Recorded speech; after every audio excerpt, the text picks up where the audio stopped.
अस्सलाम वालेकुम वरहमतुल्लाहि वबरकातुहू। मैं हूं हकीम नवीद और आप देख रहे हैं मेरा यूट्यूब चैनल हकीम नवीद ऑफिशियल। आज की वीडियो के अंदर लौंग की अफादियत, इसका इस्तेमाल, इसकी मिकदार और मिजाज के लिहाज से इसके फ़वाइद का जिक्र किया जाएगा। तमाम तर मालूमात हासिल करने के लिए वीडियो को आखिर तक लाजमी देखें। पहले अगर आप मेरे चैनल पर नए हैं तो मेरे चैनल को सब्सक्राइब करें, साथ के बेल आइकन को दबा दें ताकि इस तरह का मुफीद नुस्खा जा सबसे पहले आपको मिलते रहे। बलगमी मजाज के लोग इसका इस्तेमाल करके फ़ायदा हासिल कर सकते हैं। सबसे पहले रीह की दर्दों को दूर करने के लिए 2 लौंग रोज़ाना नीम गर्म पानी के साथ खाने से जिस्मानी रीह की तमाम दर्दें दूर हो जाती हैं। लौंग जिस्मानी सुस्ती, पट्टों की कमज़ोरी, निसियान जैसे मूजी अमराज का ख़ात्मा करने के लिए भी इस्तेमाल किया जाता है। मार्केट के अंदर इसके मुरक्कबात मौजूद हैं। माजून कर्नफल के नाम से एक माजून पाई जाती है जो रीह की दर्दों के लिए बेहतरीन काम करती है। सोए हज़म को दूर करता है। आंतड़ियों के अंदर पस को साफ़ करने के लिए,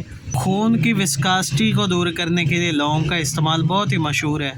मर्दाना कमज़ोरी दूर होती है, पट्ठों में नई उमंग पैदा होती है, सुस्ती और लागरी दूर हो जाती है। शहवत का तूफ़ान लाने के लिए लौंग का इस्तेमाल ज़रूर किया। लौंग का तिला बनाने के लिए रोगन तेल 10 ग्राम के अंदर 10 दाने लौंग के बारीक करके जलाकर तेल को छान कर उज़्वे ख़ास पर मालिश करें। उज़्वे ख़ास की लंबाई और मोटाई के लिए बेहतरीन काम करता है। वो कमज़ोरी के मरीज़ों के लिए, खा वो जिस्मानी कमज़ोरी हो, मखसूस मर्दाना कमज़ोरी के लिए हम इसका इस्तेमाल करते हैं। 50 दाने लौंग के 100 ग्राम सफ़ेद प्याज के पानी के अंदर भिगोकर बारीक करके उससे 3 गुना शहद मिक्स करके इस्तेमाल करवाया जाता है। वीडियो को शेयर करें, नुस्खे को इस्तेमाल करें और फ़ायदा उठाएँ।